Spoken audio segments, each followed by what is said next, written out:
Bagaimana pandangan ulama tentang berapa kadar wajib yang akan diberikan kepada orang fakir dan miskin itu?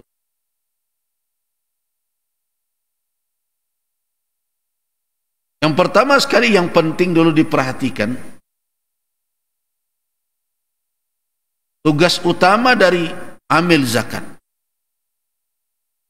yang merupakan tujuan dari zakat adalah tamlikul liminal fakir wal miskin kifayatahul masyru'ah minal hawaij al asliyah min mat'am wa malbas wa maskan wa dabbah wa alat hirfah. Jadi yang penting adalah memberikan kepada setiap orang fakir dan orang miskin itu yang mencukupi, ya, yang mencukupinya dalam bentuk kebutuhannya yang bersifat syar'i, yang disyariatkan untuk kita penuhi. Apa itu? Yang pertama, hajat asalnya, ukuran hajat mendasar atau kebutuhan pokok. Apa yang masuk kategori itu? Mat'am, makanan. Wa malbas, pakaian. Wa maskan, tempat tinggal berteduhnya. Wa dabbah, dan tunggangannya, kenderaan sederhana untuk dia pergi berusaha berbagai macam. Kalau difikirkan, apakah masuk kategori miskin orang yang punya motor? Bisa.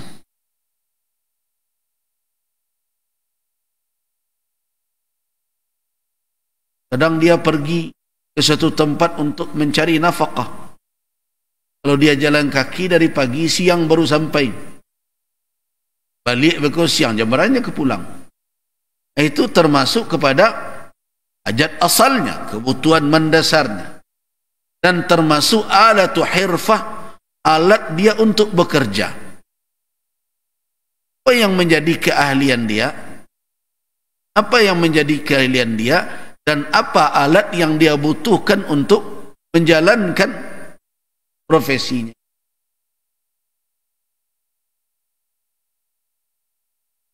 Itu harus menjadi perhatian. Dan perhatikan juga, bukan hanya sebatas kebutuhan dia saja, termasuk mayya'uluhum minal walidain waz zawjah wal aulad, termasuk yang harus kita perhitungkan orang-orang yang di dalam tanggungannya, orang tuanya. Kalau dalam tanggungannya, itu beban bagi dia, istrinya, anak-anaknya.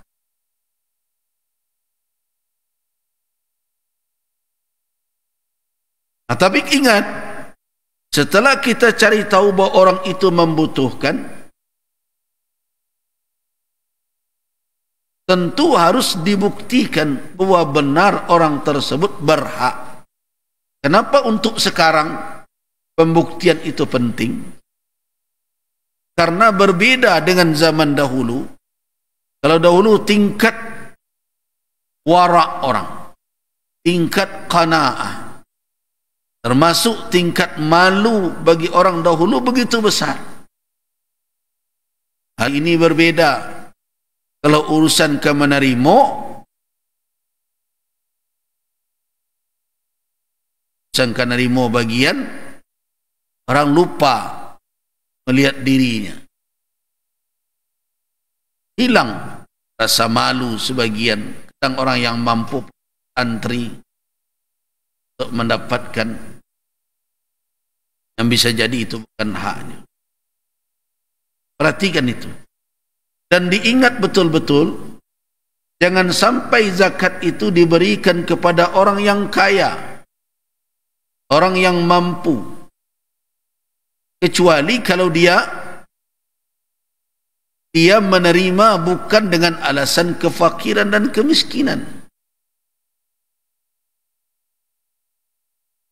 Kalau betul orang yang mengelola zakat itu menjalankan tugas-tugas seorang amil, padahal dia dalam keadaan berkecukupan, Bolehkah dia mengambil hak al-amilina 'alaiha? Tentu boleh. Tapi ingat, kalau seandainya dia bisa mencukupi, tentu sikap waraknya lebih baik dibandingkan dia berebut dengan jatah fuqara dan masakin.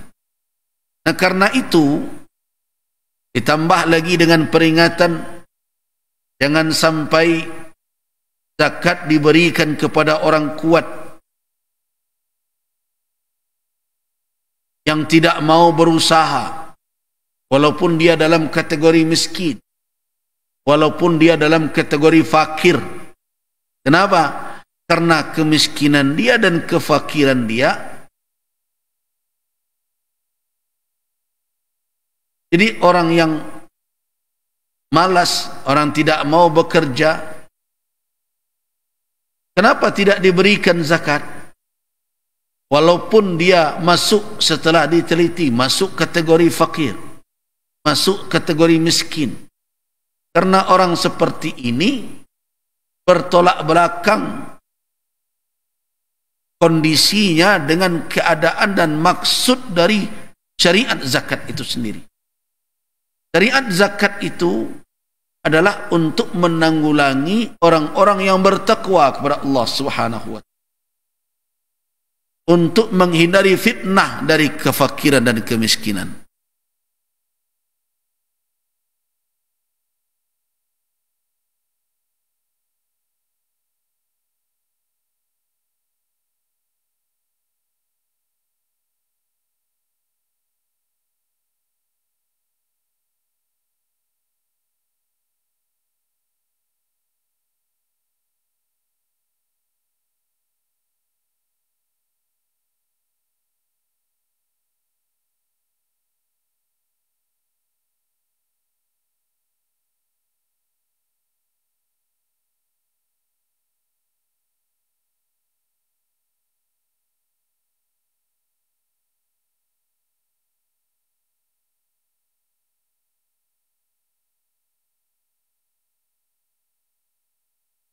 Batin.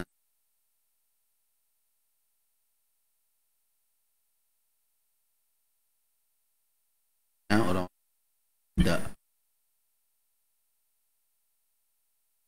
hadir di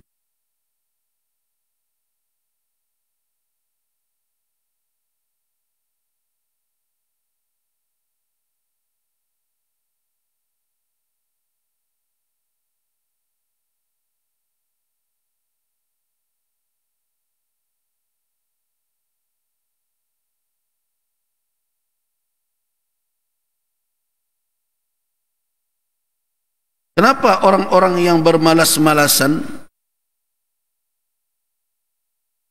padahal dia punya kemampuan untuk berusaha, ada kekuatan untuk bekerja, tidak berhak untuk mendapatkan zakat dan tidak boleh zakat diberikan kepada mereka?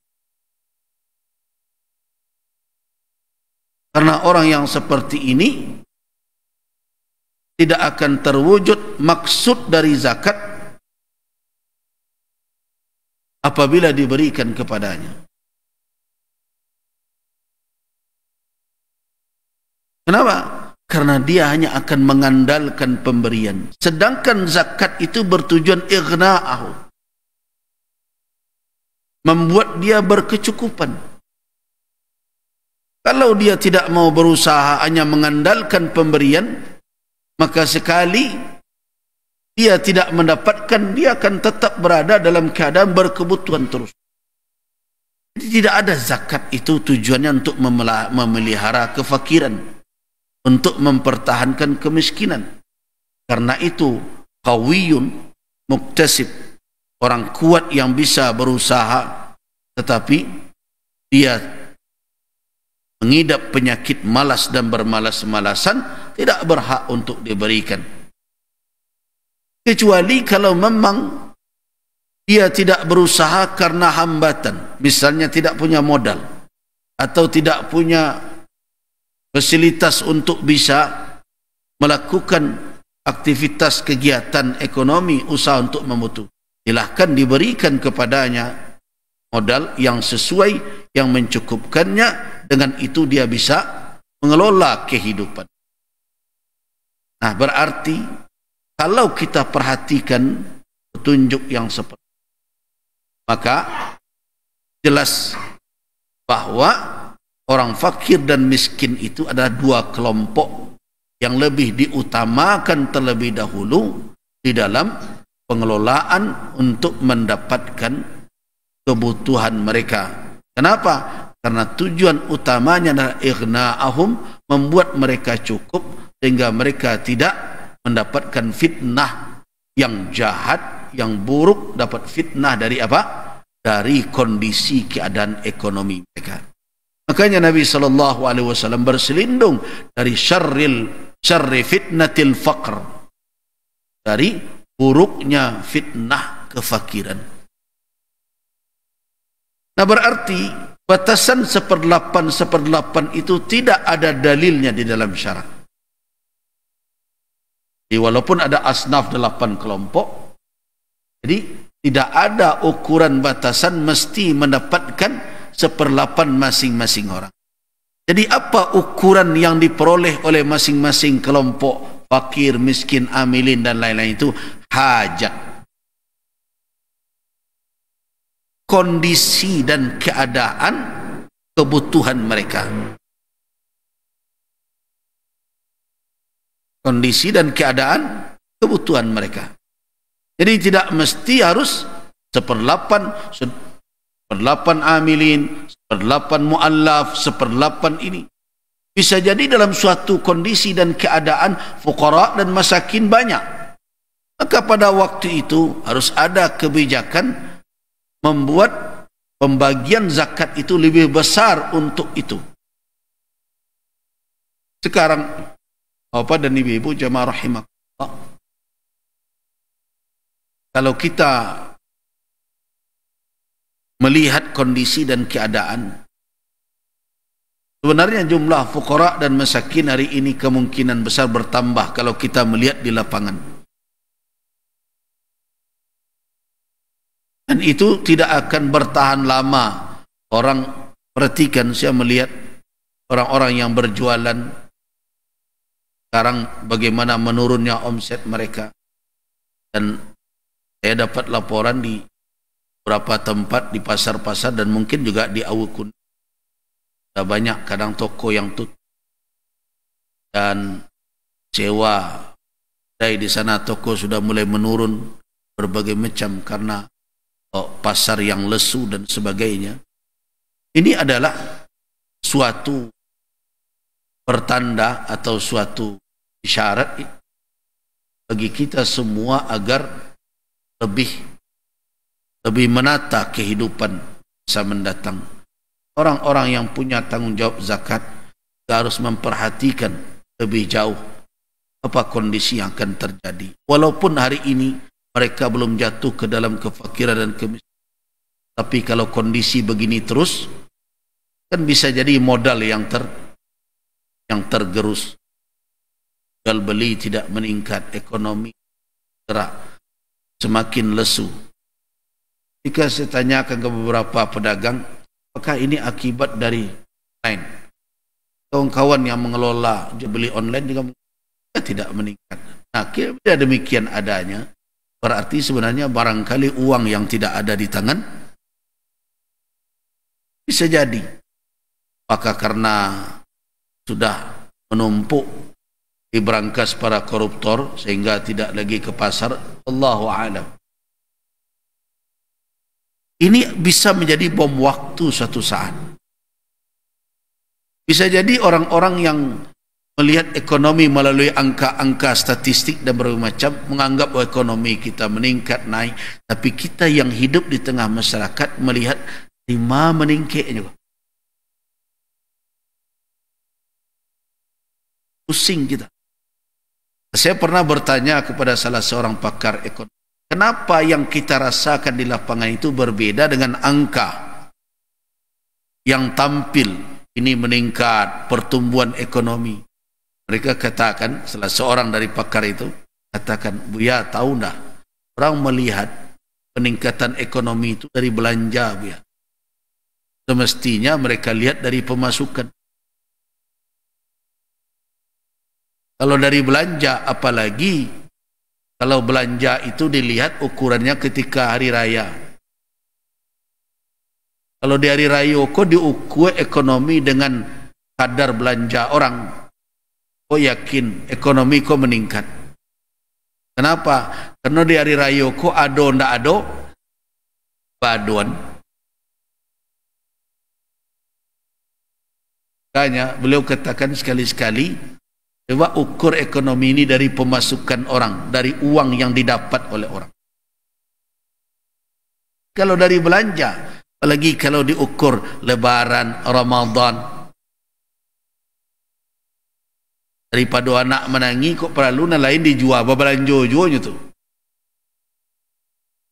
Nah, inilah kondisi dan keadaan. Nah, saya yakin kalau zakat bisa dikelola dengan baik, maka dia akan menjadi solusi dalam berbagai persoalan, setidaknya akan berkontribusi. Tetapi dengan catatan, dia dikelola dengan cara yang tepat oleh orang-orang yang amanah, yang memiliki wawasan yang cukup untuk apa? Untuk dia mengelola itu. Nah, inilah yang terus saya suarakan, dan termasuk juga kota kita berharap ada suatu perbaikan yang signifikan terkait dengan pengelolaan zakat. Kita telah sampai pada kesimpulan bahwa peruntukan untuk fuqara dan masakin dari dalil-dalil yang ada, tidak ada satu dalil pun yang sharih yang mengatakan fakir 8, miskin 8. Nah, dengan demikian berarti yang kuat dalilnya apa? Berikan kepada masing-masing asnaf itu sesuai dengan tingkat kebutuhan. Bisa jadi suatu saat fuqara dan masakin berkurang, tetapi fi sabilillah meningkat. Bisa jadi dalam suatu saat masakin, fuqara dan masakin berkurang, tapi orang mu'allaf yang perlu untuk dibina, diteguhkan hatinya lebih banyak. Bisa jadi dalam suatu waktu al-fuqara dan al-masakin tidak banyak, tapi orang-orang al-gharimin mungkin banyak. Nah, karena itu dinamisnya pembagian harta zakat itu menunjukkan apa? Bahwa zakat ini memang disediakan efektif untuk menanggulangi persoalan ekonomi umum. Tapi kalau dibuat kaku harus 1/8, yang saya khawatirkan membuat kekakuan pembagian zakat itu supaya awak mendapat 1/8. Nah, itu yang berbahaya.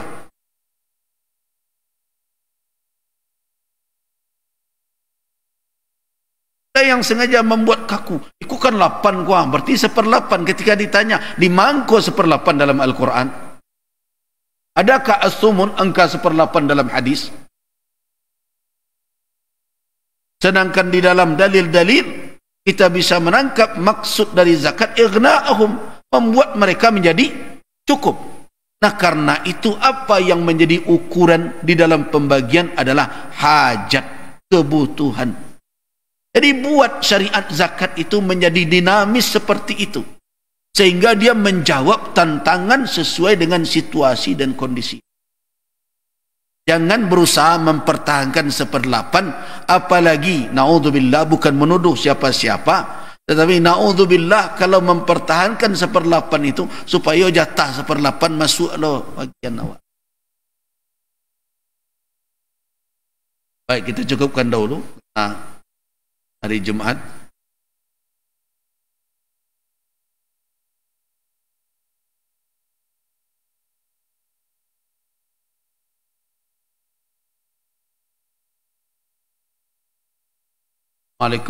Waalaikumsalam warahmatullahi.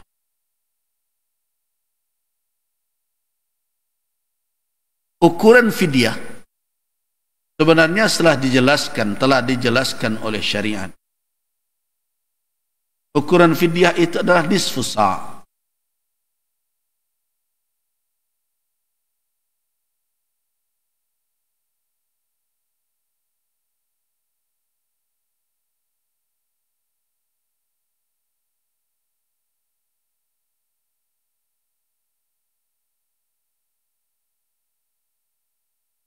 Jadi ukuran fidyah itu adalah nisfu sa'. Saya tahu berapa harga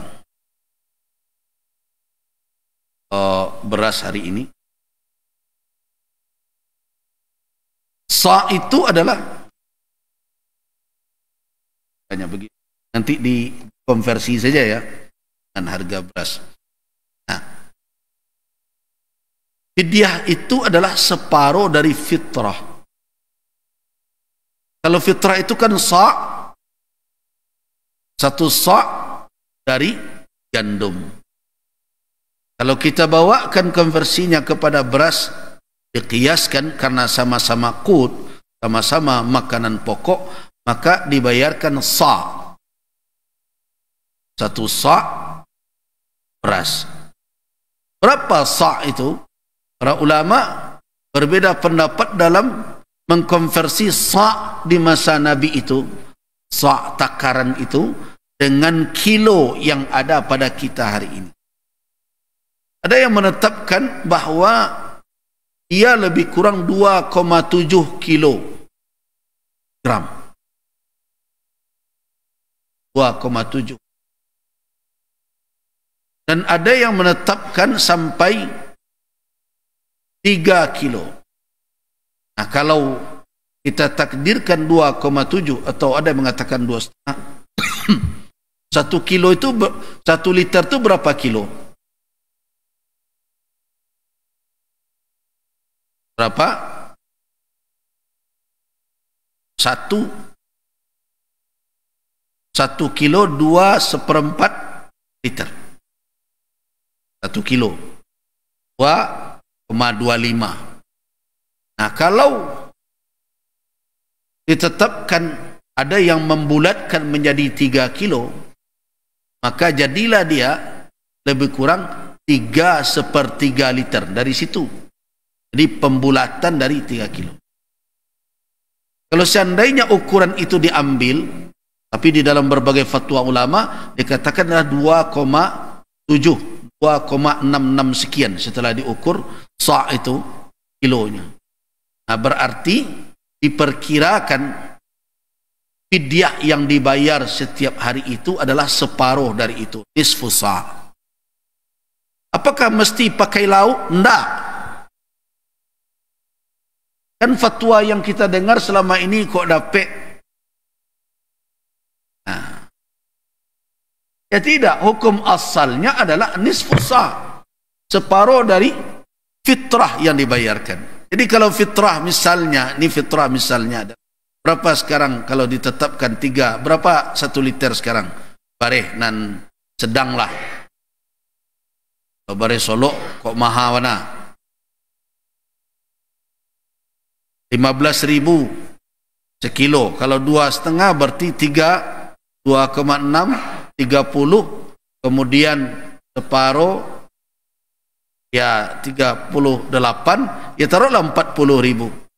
Nah, berarti fidyah separuh dari itu, 20.000. Nah, kalau ada orang yang ingin membayarkan dengan sedikit biaya lauknya atau sambanya dalam bahasa Jawa, kemudian kok ada kolaknya juga, itu adalah fadlun, itu keutamaan saja. Orang ingin melebihkan, siapa yang lebih banyak, ya sila, itu dia ingin mendapatkan pahala yang lebih dari. Tetapi batasan yang diterima oleh orang itu adalah nisfu sa', separuh dari zakat fitrah. Zakat fitrah 1 sa'. Bayarkan diperkirakan 25.000. Ya, kalau diberikan makanan tentu akan lebih afdal, karena memang fidyatun ta'amu miskin, makanan bagi orang-orang miskin. Tapi apakah boleh fidyah itu kemudian dibayarkan dengan uang? Pembicaraan akan sama dengan pembayaran uang dalam perkara zakat fitrah. Bagian ulama ada yang mengatakan harus seperti yang disebut di dalam hadis. Sebagian ulama membolehkan karena hajat fuqara dan masakin bukan hanya dalam perkara beras. Beras dia sudah ada, mungkin sambahan tidak ada, lauk tidak ada, mungkin penutup auratnya yang tidak ada. Nah, karena itu sebagian ulama membolehkan, tidak akan selesai itu. Walaupun sebagian ada yang berkeras-keras dalam fatwa orang yang membayarkan zakat fitrah tidak dengan makanan atau tidak dengan makanan pokoknya, tidak dengan beras dan berbagai macam, zakatnya tidak sah. Ada yang mengatakan begitu, tapi saya tidak sampai ke tingkat itu. Itu terlalu berlebihan di dalam menyampaikan pandangan fikih, seolah-olah dia menyampaikan suatu yang qat'i, padahal ada ranah-ranah ijtihad.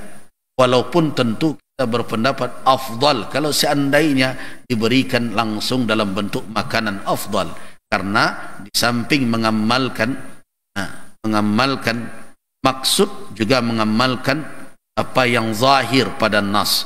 Tetapi kalau hajat orang fuqara dan masakin tidak terkait dengan itu, bahkan bisa menimbulkan kerugian pula kepada mereka. Baris ado nanda ado adalah tambah. Akhirnya mereka jual beras tersebut dan mereka harus menjual dengan harga yang lebih murah karena sudah bercampur dengan yang lainnya. Mencampur-campur tentu. Nah, ambillah batasan apa? Dalam batasan yang sedang, tidak dibebankan yang terlalu tinggi dan tidak pula dibebankan yang terlalu rendah. Kalau bebannya terlalu tinggi, itu akhirnya menyulitkan sebagian orang. Terlalu rendah, kadang dicari pula barih dan susah dimakannya, kan repot juga. Akhirnya tidak terpenuhi kebutuhan fuqara dan masakin. Ambil yang sedang. Jadi kalau barih, ya barih solok kalau dicari nan caredek, dah ada orang menjual, ada orang menteranakkan atau menanamnya biasa untuk dimakan saja. Itu harganya akan sangat mahal. Tidak pula yang rendah, yang sedang. Kalau diperkirakan misalnya 40.000 sekarang ini fitrah ditetapkan, ya, maka berarti zakat fitrah berarti fidyah adalah separuh dari zakat fitrah. Berikan kepada fuqara dan masakin. Nah, rasanya kalau dijadikan sebagai makanan yang siapkan sudah cukup. Lumayan. Kalau 20.000 sudah jelas bisa orang makan nasi ampera, ya, dengan lauk yang lumayan dan ukurannya sudah. Jadi itulah cara mengukur berapa fidyah yang harus dibayarkan kepada orang miskin. Allahu a'lam.